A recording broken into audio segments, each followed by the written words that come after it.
నమస్తే, నేను మీ సతీష్. ఈ రోజున శాసన మండలిలో అసెంబ్లీ సమావేశాలు వేడిగా జరిగినాయి. ముఖ్యంగా మంత్రి నారా లోకేష్ వర్సెస్ బొత్సగా మాత్రం హీటెడ్ ఆర్గ్యుమెంట్స్ జరిగినటువంటి పరిణామాలే చోటు చేసుకున్నాయి. మరి ముఖ్యంగా ఈ రోజున లోకేష్ గారు లేవనెట్టినటువంటి అంశాలు కావచ్చు, అలాగే వైసీపీ నేతలు మరి సమాధానం చెప్పలేక నీళ్లు నమిలినటువంటి పరిణామాలు ఎలా చూడాలి అనేటువంటి అంశాలు మనతో విశ్లేషించేందుకు ప్రముఖ రాజకీయ విశ్లేషకులు అంకంరావు గారు ఉన్నారు. సార్ నమస్తే. నమస్తే సార్, ముఖ్యంగా ఈ రోజున వైసీపీ నేతలు మరి శాసన మండలిలో అవలంబించినటువంటి తీరు, లోకేష్ గారు లేవనెత్తినటువంటి ప్రశ్నలు, మరి ఆ అంశాలు చూస్తే ప్రతిసారి విద్య మీద డిబేట్ పెడదాము అన్నప్పుడే డిబేట్ కుండకొండగా వైసీపీ నేతలు, ముఖ్యంగా మరి ఏదైతే గనక ఎమ్మెల్సీగా ఉన్న బొత్స గారు ఆనాడు మంత్రిగా చేశారు, విద్యాశాఖ మంత్రిగా, మరి ఆయన లాస్ట్ టైం వాకౌట్ చేశారు. ఈసారి కూడా మీకు దమ్ముంటే డిబేట్ చేద్దాం ఉండండి అంటే మరి వాళ్ళు అక్కడ తీసుకొచ్చినటువంటి అంశాలు ఎలా చూడాలి? అదే సమయంలో ఈ రోజున అటు సాక్షి మీడియా కానీ వైసీపీ నేతలు కానీ నిన్నటి నుంచి ఏదో భారతిరెడ్డి గారు రాజకీయాల్లోకి వస్తారు అనేటువంటి ప్రచారం బయటకు రావడంతో మళ్ళీ చంద్రబాబు నాయుడు గారి కుటుంబ సభ్యుల్ని, భువనేశ్వరి గారిని, బ్రాహ్మణి గారిని తీసుకొచ్చి వాళ్ళని రాజకీయాల్లోకి లాగి అనవసరమైనటువంటి రాద్ధాంతం ఒకటి ఏదైతే తెరపైకి తెస్తున్నారు, దీన్ని ఎలా చూడాలి? ఈరోజు శాసన మండలిలో విద్యాశాఖ మంత్రి లోకేష్ గారు, మాజీ విద్యాశాఖ మంత్రి, ప్రస్తుతం వైఎస్ఆర్సీపీ పార్టీ శాసన మండలి లీడరు బొత్స సత్యనారాయణ గారి మధ్య జరిగినటువంటి కొన్ని వాద ప్రతివాదనలు, అలాగే హోంమంత్రి గారు వరద కళ్యాణి సంబంధించినటువంటి ఈరోజు ముఖ్యంగా గతంలో మీరు అన్నట్టు విద్య మీద, ప్రస్తుత పరిస్థితుల మీద చర్చ ప్రారంభిద్దాం అనుకున్న సమయంలో అంశం పక్కకెళ్ళి వ్యక్తిగత దూషణలతోటి, అలాగే గతంలో జరిగిన కొన్ని సంఘటనలను ఉదహరిస్తూ ఇప్పటివరకు చర్చ జరిగిన సందర్భంగా చూస్తూ ఉంటే, గతంలో కూడా ఈ విద్య మీద ఆనాటి విద్యాశాఖ మంత్రిగా ఉన్నటువంటి బొత్స సత్యనారాయణ గారు, ఇప్పుడు విద్యాశాఖ మంత్రి లోకేష్ గారు మరి చర్చ గురించి మాట్లాడుకుంటూ ఉంటే వాకౌట్ వెళ్ళిన సందర్భం కూడా మనం చూసాం. ఈరోజు కూడా అదే అంశాన్ని గురించి ప్రస్తావించాల్సిన సందర్భంగా, అలాగే చైర్మన్ గారు కూడా పదే పదే దాన్ని చెప్తున్నా కూడా సభ్యులు వాళ్ళు అదుపు తప్పి ఏ విధంగా అక్కడ మాట్లాడుకుంది మనం చూస్తూనే ఉన్నాం. ఇక్కడ గమనించుకోవాల్సిన అంశం ఏంటంటే, ఇప్పటి వరకు వాళ్ళకి ఆధిపత్యం ఉంది అని చెప్పిన ధోరణిలో వాళ్ళు కొంత ప్రవర్తిస్తున్న తీరు కూడా మనం చూస్తూనే ఉన్నాం.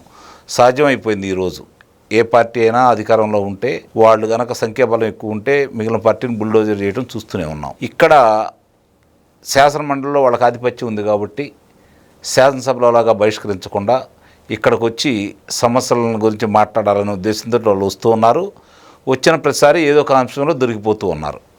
కారణం ఏంటంటే, గతంలో చేసినటువంటి పాలనకు సంబంధించినటువంటి లోటుపాట్ల గురించి, జరిగినటువంటి పొరపాట్ల గురించి, అలాగే వాళ్ళ మీద వస్తున్న అవినీతి గురించి రోజుకో కొత్త అంశం బయటకు వస్తుంటే దాని గురించి మాట్లాడుకుంటూ, వాళ్ళు ఏదన్నా అంశం ఎత్తితే ఈ విషయాలు కూడా వీళ్ళు మాట్లాడుతూ ఓ రకంగా ఇప్పుడు వాళ్ళు పైచేయి సాధించాల్సిన ప్లేస్లో కూడా ఓ రకంగా ప్రభుత్వమే ఈరోజు పైచేయి సాధిస్తున్న సందర్భంగా సమాధానాలు చెప్పలేక వాకౌట్, వాళ్ళు సభ్యులు అధికంగా ఉండిసాడు కూడా వాకౌట్ చేస్తూనే ఉన్నారు. అంటే ఈ రోజున ప్రధానంగా చూస్తే లోకేష్ గారు మరి విద్యకు సంబంధించినటువంటి డిస్కషన్లో ఆయన లేవనెత్తినటువంటి అంశం, గతంలో విద్యార్థులకి ఫీజు రియంబర్స్మెంట్కి సంబంధించి పెట్టినటువంటి బకాయి, అదే వస్తా దానికి ఆ అంశాలు లేవనెత్తే అవి మాట్లాడకుండా వ్యక్తిగత దూషణలకు వెళ్ళడం అనేటువంటిది ఎలా చూడాలి? అంటే ఇప్పుడు గతంలో వాళ్ళు విద్యా సంవత్సరానికి అనుగుణంగా ఎప్పుడెప్పుడు వాళ్ళకి ఫీజు రియంబర్స్మెంట్ ఇవ్వాలనే దాని మీద ఇంకా చాలా కళాశాలలకి వాళ్ళు పెట్టిన బకాయిలు వీళ్ళు ఈ మధ్యకాలంలో 1600 కోట్ల రూపాయల పై చిల్లర తీర్చడం కూడా జరిగింది.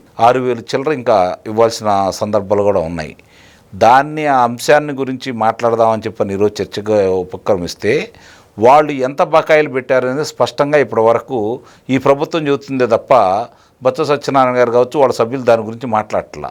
ఎందుకంటే ఆ చర్చ కనుక తీసుకొస్తే వీళ్ళ దగ్గర అంకెలు ఉన్నాయి కాబట్టి ఏ కాలేజీకి ఎంత ఇవ్వాలి, ప్రభుత్వం ఎంత బకాయి పడింది, ఈ కూటమి ప్రభుత్వం చేత ఎంత తీరుస్తూ ఉంది, ఇవన్నీ కూడా ముందుకు తీసుకెళ్తారు కాబట్టి దాని మీద చర్చకి రావట్లేదు వాళ్ళు, స్పష్టంగా ఇప్పుడు అర్థమైపోతూ ఉంది. అలాగే ఈ ఇల్లు తీసుకొచ్చి ఇప్పుడు కొత్తగా తీసుకొచ్చినటువంటి పాఠశాలల్ని అభివృద్ధి చేసే దిశగా చూసుకుంటూ ఉంటే నిస్సందేహంగా కూడా చాలా మంచి పురోగతి అయితే నిస్సందేహం కనపడతా ఉంది ఈ కూటమి ప్రభుత్వంలో.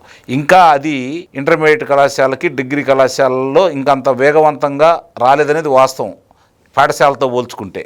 అందులో ఎలాంటి సందేహం లేదు, పాఠశాలలు మాత్రం అద్భుతంగా పనిచేస్తూ ఉన్నాయి.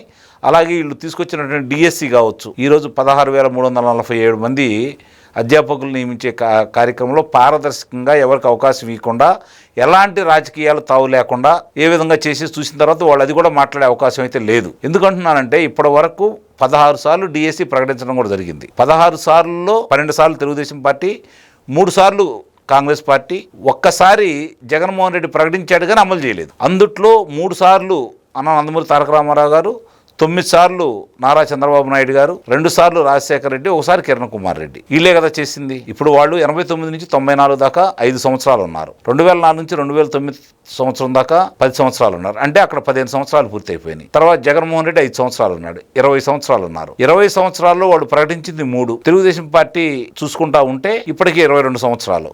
22 సంవత్సరాల్లో వీళ్ళు ప్రకటించింది ఇప్పటి వరకు 13. మరి ఇవన్నీ కూడా చూసుకుంటా ఉంటే 2,30,000 మంది పైన ఉపాధ్యాయులు నియమించిన ఘనత కూడా తెలుగుదేశం పార్టీకి ఈరోజు దొక్కుతూ ఉంది. మరి 5 సంవత్సరాల్లో జగన్మోహన్ రెడ్డి ఒకసారి కూడా ఎందుకు అమలు చేయలేకపోయాడు అని ప్రశ్న వీళ్ళు ఎత్తుతున్నారు. దానికి వాళ్ళ దగ్గర సమాధానం లేదు. అలాగే గతంలో వాళ్ళు ఎందుకు చేయలేకపోయారు అనే దానికి కూడా సమాధానం లేదు. ఎందుకంటే చాలా స్పష్టంగా ఈరోజు అన్నిటికంటే ప్రధానం విద్య. దాని మీద కనుక దృష్టి పెడితే భావితరాల వాళ్ళకి మేలు చేసిన వాళ్ళు అవుతాము, వాళ్ళని మంచి పౌరులుగా తీర్చిదిద్దిన వాళ్ళం అవుతాము. భవిష్యత్తులో వాళ్ళ కాళ్ళ మీద వాళ్ళు నిలబడే విధంగా విద్య అనేది చేతిలో ఉంటే ఏమైనా సాధించవచ్చు యువత అనే ఉద్దేశంతో దాని మీద దృష్టి పెట్టారు. ఆ రోజు చంద్రబాబు నాయుడు గారు అదే దృష్టిలో ఉన్నారు, ఈ రోజు లోకేష్ బాబు గారు కూడా అదే దృష్టిలో ఉన్నారు. కాబట్టి ఈ అంశాలన్నీ ఎక్కడ లేవనెత్తి ఏం చేస్తారో అన్న భయం కొద్దీ గతంలో ఎందుకు ఈ లేకపోయారంటే సమాధానం చెప్పలేని పరిస్థితిలో వాళ్ళు ఉన్నారు. కాబట్టి ఈ అంశాలన్నీ పక్కదావ పట్టించడానికి వ్యక్తిత్వ హననాలతో పాటు మీరు చెప్పినట్లు ఇప్పుడు దీన్ని ఎక్కడ బయటికి తీసుకొస్తారు. ఇప్పుడు మీరు అన్నట్టు భారతీ రెడ్డి గారు ఈరోజు మళ్ళీ రాజకీయాల్లో రాబోతున్నారు, పులివెందుల నుంచి పోటీ చేయబోతున్నారు, ఊహాగానాలు అయితే వినపడతా ఉన్నాయి. ఆ వాస్తవం అనేది భవిష్యత్తే తేల్చాలి. దానికి వీళ్ళేదో చెప్పినట్టుగా వాళ్ళు ఈరోజు చంద్రబాబు నాయుడు గారు కుర్చీ లాగటానికి భువనేశ్వర్ గారు, బ్రహ్మణి గారు ప్రయత్నిస్తున్నారని చెప్పిన వాళ్ళ దాంట్లో చర్చా వేదికల్లో మాట్లాడే విధానం చూసుకుంటా ఉంటే రాజకీయాలు ఏ విధంగా తయారవుతున్నాయో మనం ప్రత్యేకంగా చెప్పాల్సిన అయితే పని అయితే లేదు. కాకపోతే ఇక్కడ జరుగుతున్న పరిణామాలు ఏంటంటే ఇప్పుడు ఈ విద్యా సంవత్సరంలో ఏ విధమైనటువంటి కార్యక్రమాలు వీళ్ళు చేపడుతున్నారు, దాంట్లో లోపాలేంటి, సరే గతం ఎటు వాళ్ళు తప్పు చేశారు కాబట్టి ప్రజలు శిక్షించారు, దాని గురించి పద్దాలు తమ్ముడుకున్నా కూడా ఉపయోగం అయితే లేదు. ఇప్పుడు వీళ్ళు చేసే దాంట్లో ఏదన్నా ఉంటే, రూపభూయిష్టంగా ఏదన్నా ఉంటే దాన్ని విద్యాశాఖ మంత్రిగా చేసిన అనుభవంతో బొత్స సత్యనారాయణ గారు మంచి సలహాలు ఇస్తే స్వీకరించడానికి ఎప్పుడు లోకేష్ బాబు సిద్ధంగా ఉంటారని అయితే నేను భావిస్తున్నాను. Thank you.